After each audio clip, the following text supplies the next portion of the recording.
I hope. Good afternoon, everyone. Thanks for the nice opportunity to be here. Today, I'm going to talk about the concept of demesia, a metalinguistic term coined with the intention of discern language on the base of the media used for carrying out the communication, trying to clarify as much as possible the meaning of the term within the linguistic interpretation and look into the grapholinguistic use of it.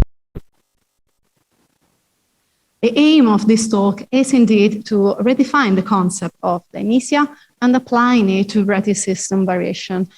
We will see that this necessarily goes through a redefinition of medium of writing too.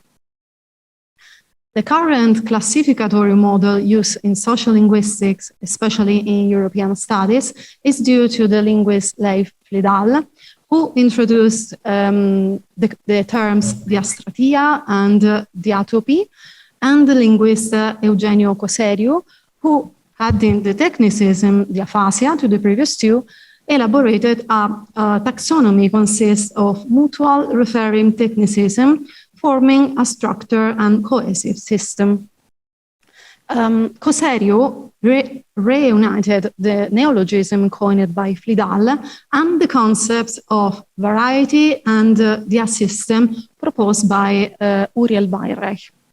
He then motivated the prefix and Greek preposition dia, meaning true, in order to give the meaning of internal articulation of the linguistic system, adding then Greek and Latin substantives, topos, place, phasis, utterance, and stratum. The resulting scheme had been composed then by 4 linguistic variations: diatopic, diachronic, diastratic, and diaphasic variations. Before the formal introduction of demesia into the architecture of language variations, Coserio himself perceived the need of restrict the concept of diaphasic variation into what it would be then called diamesic variation. Indeed, Coserio discerned between language's style, which does refer to the communicative circumstances, and register, which should be considered when written, oral, or literary language is considered. Unfortunately, this subtle but unambiguous distinction were not received, and then style and register has been and still are synonymous. For the Italian peculiar linguistic situation, the linguist Alberto Mioni coined and added to this scheme the term demesia, resorting the Greek mesos, middle of between, with the aim to refer to the expressive medium, namely written, oral, transmitted, used for the communication. The concept of demesia has then moved its first steps within the debate about oral and written language, between which the identity of the medium used for the communication was found to be a factor responsible for their differences in language rendering. The reference made here by Mioni to Gregory in 1967 is suggestive of the very terminological difficulty from the beginning, since Gregory himself did not talk about medium. Instead, he preferred the term mode, believing that it allows more complex distinctions. He indeed introduced several modal categories resulting from the intersection between written and oral, such as speaking of what is written, or to be spoken as if not written, or not necessary to be spoken. He preferred then the term mode because it permits to confront linguistic features to situational features. The concept of demesia has gone under several criticism due to the characteristics of the debate that brought the term side by side with the other variation dimension. The objections once raised about the inclusion in the variational scheme have found confirmation in the new interpretation of the Italian language architecture in here Berruto and Cerruti 2014. but most of all in the current tendency to absorb diamesia into diaphasia, already found in Albrecht, Koch, Osterreiche, and Hans Bianchi. As a matter of fact, in the same years, Peter Koch and Wolf Osterreiche created a different model of language variation, which considered the universal perimeters of proximity and distance in the communication the only ones determining linguistic variation. They were aware of Mioni's works and about diamesia, about which they did not agree with the choice of medium as noun formation. Indeed, they used the term medium, meant as two realizations for linguistic utterances, referring to the phonetic and graphemic realization. And they did discern between medium and conception, distinction that they adopted from the model suited for the French language by Saul, who indeed fixed the general distinction, the general features of oral language, which in his mind are all dependent on the communicative situation. The model of Koch-Osterreiche has been under several reviews as well and revisions, with special attention to their concept of medium, to the same distinction between medium and conception, and to the idea of medium transferability, namely the possibility to transfer a communication from one medium to another without any issue. Durkheim introduced three different concepts of medium. Medium 1, which refer to the modality, Modalität bezogen, and which is the meaning found in Koch-Osterreiche. Medium 2, which refers to the technique aspect, and medium 3, which refers to the processing activity for the formation of linguistic signs. This terminological uncertainty led to similar different uses of both diamesia and medium in grapholinguistics. First of all, the research of Buncic, Lipper, and Rabu in 2060 mentioned diamesia along with the other dimensions of variation, diastratic and diaphasic. They use this term referring to the Koch-Osterreiche distinction, while chose the term medial, indeed already used by Durkheim in 2002, referring to the actual distinction in the medium itself. Afterwards, Meletis mentioned the previous study, and I quote, the diamesic factor pertaining the conceptual dimension of written versus spoken and medial depending on writing material factors. Then he goes further, recalling the conception of medium in Koch and Osterreich's model that is divorced from the conceptual dimension. Therefore, we can say that in linguistics, the actual tendency is either to reabsorb the diamesic variation into the diaphasic one or to subcategorize the diamesic variation in accord to the multifaceted concept of medium. In grapholinguistics, on the other hand, this has led to the distinction between the medial variation, which do refer to the medium intended as material, and diamesic variation, which culminate to refer to the intended function, purpose, and also conditions of written communication. For the purpose of introduce the concept of diamesia as one dimension of grapholinguistic variation, it is necessary then to review the status of medium. In this respect, writing is a medium of human communication that involves the representation of written signs. They are meant of rendering a message into form that can be reconstructed by other humans separated by time and or space.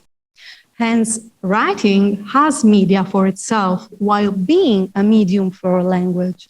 And this is the point on which grapholinguistics should focus on to use appropriately the concept of diamesia to writing variation.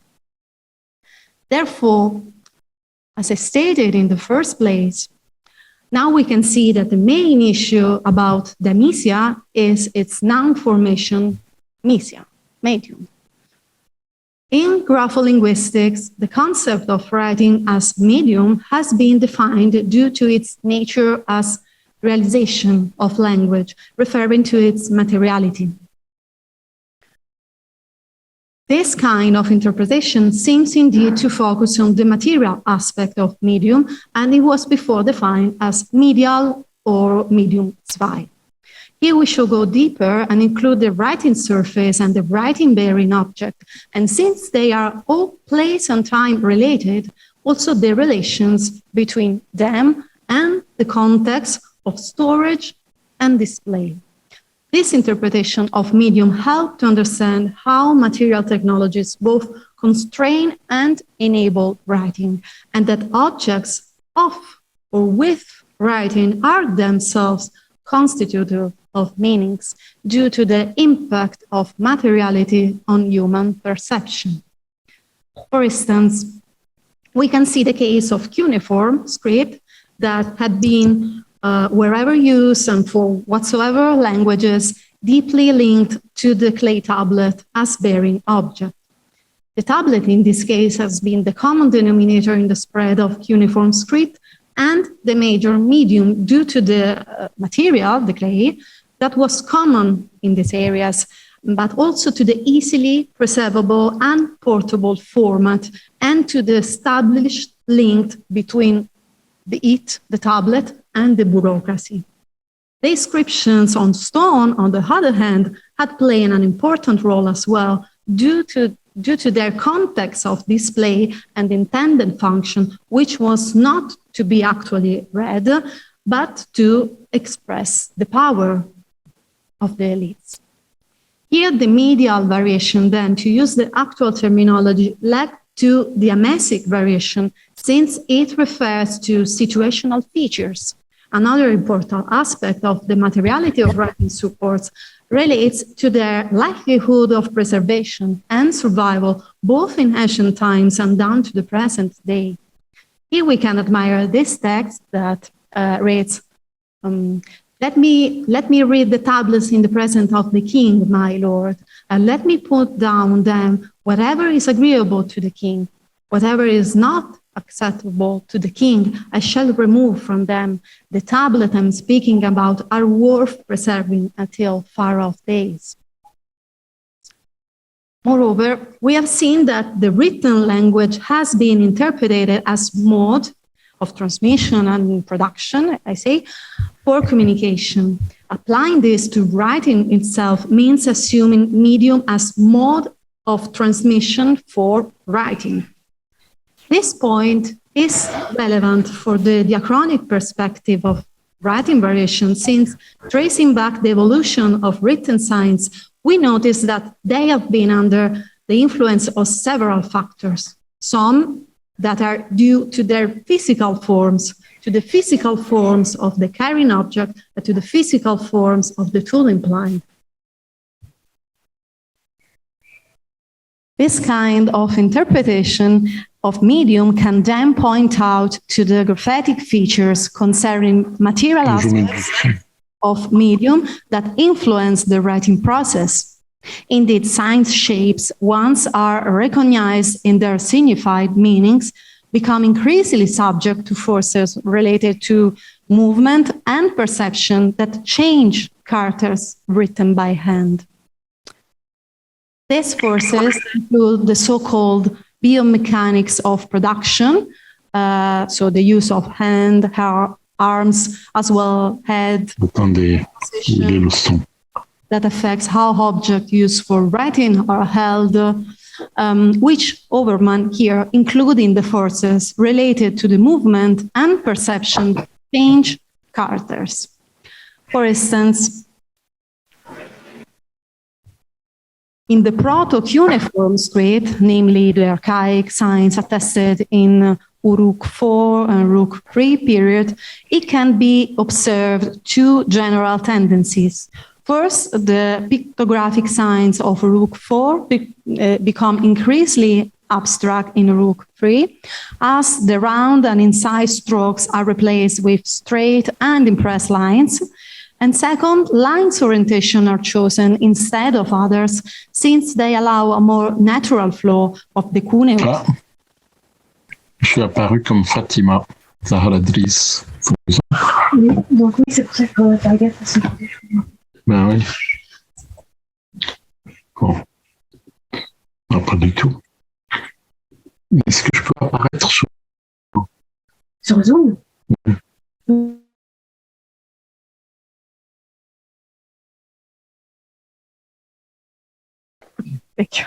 Okay, sorry for that. So, second, the lines orientation are chosen instead of other, since they allow a more natural flow of the cuneus and require less effort to describe.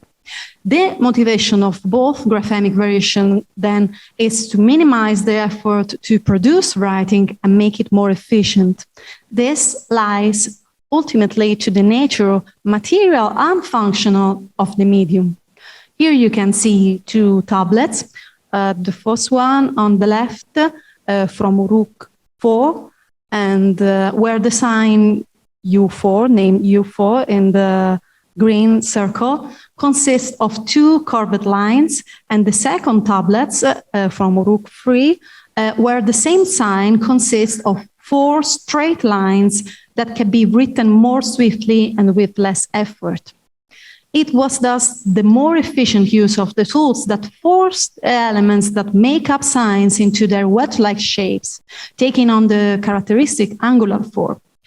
Cuneiform writing, therefore, originated because of the difficulties of represented curved lines on the fresh clay and the need to break up the signs into segmented, made up of smaller rectilinear incisions with a triangular head.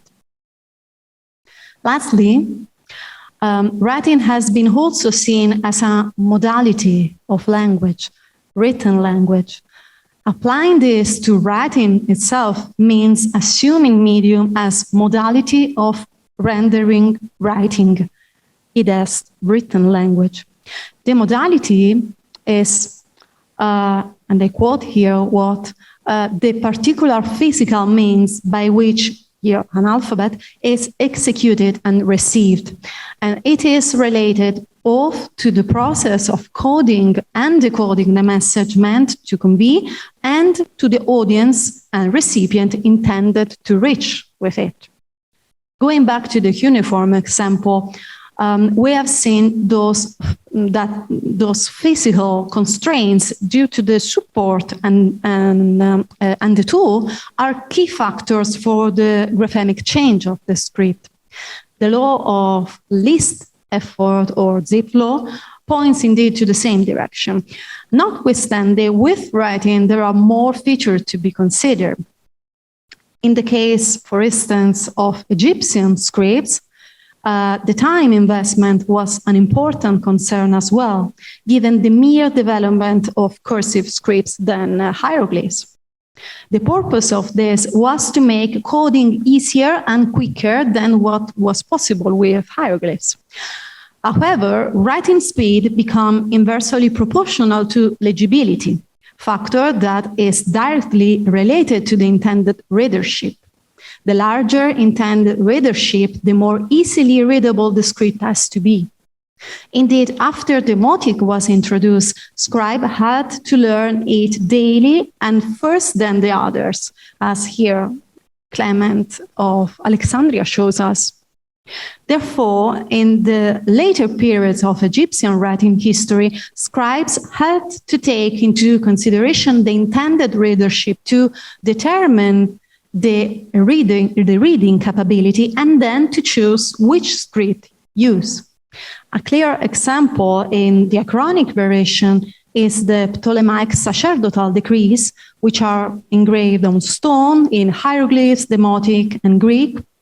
In particular, here, the decree of Canopus and the decree of Memphis, which we have just seen this morning with Daniel, refer to the Demotic as document script, translated in Greek one as Egyptian and then as Incorios, meaning indigenous. Therefore, the demotic script records and is intended to record everyday business and has to be separated to the other two scripts by means of distinct functionality.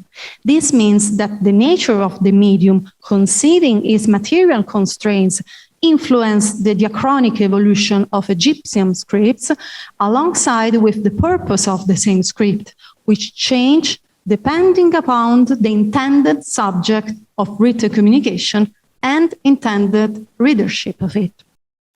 Overall, retracing the history of the term diamesia, as often happens with terminology, give us the chance to examine in depth another term, in this case, the concept of medium. We have seen that from a linguistic point of view, the same writing has been seen as medium for language, the influence on which still is under several interpretations. From a grapholinguistic point of view, the concept of medium has been based on the influence that could have on written language, depending upon its material features, distinguish this from functional and situational features. Now, we have seen that these aspects are inherent bound to each other, given the spatial and timing-related nature of media, and since material and technological aspects inevitably led to functions, which can either directly affect the writing or script choice, or have indexical meaning that affects the communication, dealing then with the temporal and spatial distance or proximity between the different participants in the act of communication.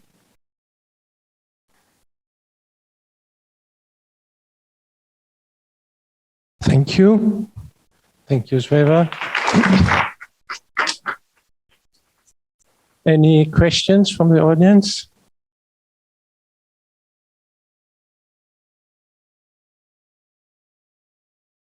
Any questions online?